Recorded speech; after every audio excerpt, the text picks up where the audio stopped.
Day trading basics. What you need to know.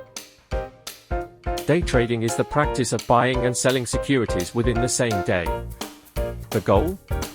To profit from short-term price movements.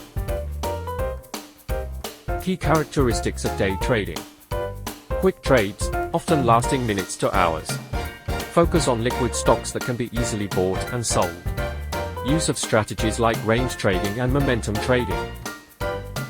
Popular day trading strategies. Range trading, buying at low prices and selling at highs. Momentum trading, riding the wave of stock price movements.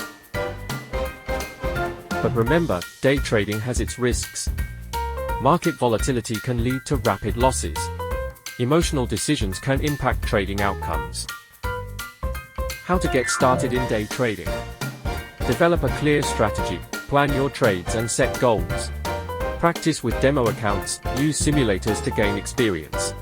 Start small, only invest what you can afford to lose.